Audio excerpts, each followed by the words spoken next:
Selamat malam dan salam sehat untuk kita semua. Renungan malam hari ini, edisi Ultah GIA Lengkong Besar Bandung yang ke-67, berjudul Allah yang memberi pertumbuhan. Nats firman Tuhan terambil dari 1 Korintus 3 ayat 7. Yang penting bukanlah yang menanam atau yang menyiram, melainkan Allah yang memberi pertumbuhan. Setelah Lam Wai Chan pindah dari tempat kelahirannya di Singapura untuk mengembalakan sebuah gereja di Jepang, ia sangat terkejut. Betapa tidak, jumlah jemaatnya tidak sampai 20 orang.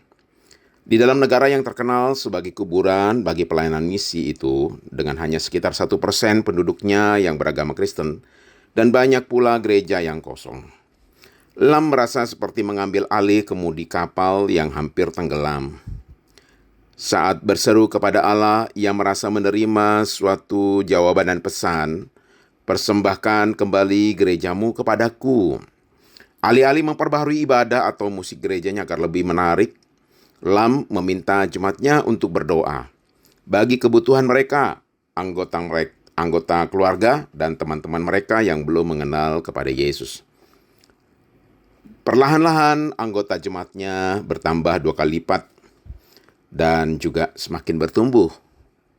Ketekunan doa mereka adalah contoh nyata yang alkitabiah untuk membangun komunitas di dalam Yesus.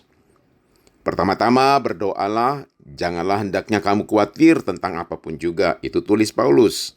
Tetapi nyatakanlah dalam segala hal keinginanmu kepada Allah dalam doa dan permohonan dengan ucapan syukur, sebagaimana tertulis dalam Filipi 4 ayat yang ke-6. Demikianlah kita mempersembahkan seluruh jemaat, pelayanan, dan semua program gereja kita kembali kepada Allah. Kita dapat menanam benih dan menyiraminya, tetapi seperti yang dikatakan, yang penting bukanlah yang menanam atau yang menyiram, melainkan Allah yang memberi pertumbuhan. Ia meminta orang-orang percaya di Korintus untuk berhenti berselisih paham tentang pemimpin jemaat mana yang harus mereka ikuti. Paulus berkata, tidak ada seorang pun yang dapat meletakkan dasar lain daripada dasar yang telah diletakkan, yaitu Yesus Kristus. Mari pada momen ini kita mulai mempersembahkan kembali gereja kita kepada Kristus dalam doa.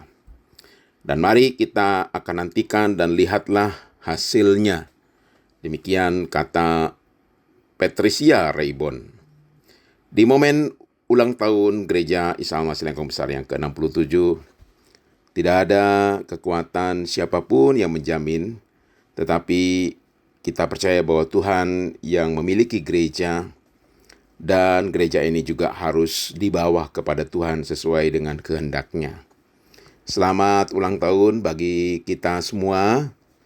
Tetap di dalam semangat, dalam perjalanan perjuangan iman, mendapatkan pengetahuan demi pengetahuan akan firman Allah, mengalami pengalaman-pengalaman spiritual yang ajaib dan heran daripada Tuhan, dan juga pengenalan yang semakin sungguh dan menuju kepada kedewasaan dalam Kristus Yesus. Dan bahkan pada ujungnya adalah bagaimana kita berbagi dan bercerita kebaikan dan kemurahan Tuhan bagi banyak orang. Tuhan Yesus memberkati kita. Bapa di dalam sorga, kami naikkan syukur untuk hari istimewa yang Tuhan beri bagi kami, 67 tahun perjalanan Gereja Al-Masih Lengkong Besar Bandung. Kami menyerahkan seluruh jemaat, siapapun, dalam keadaan apapun pada malam hari ini. Tuhan tilik dan lawat, Tuhan menjamah yang sakit, yang lemah, dan yang berada dalam kesusahan, penghiburan daripada Tuhan lebih daripada apapun juga. Dan bahkan Tuhan memberikan kemenangan dalam setiap pergumulan. Kami menyerahkan istirahat kami sepanjang malam hari ini ke dalam pertolongan dan berkat daripada Tuhan. Di dalam nama Yesus Kristus Tuhan kami sudah berdoa. Haleluya. Amin. Selamat beristirahat, Tuhan Yesus memberkati.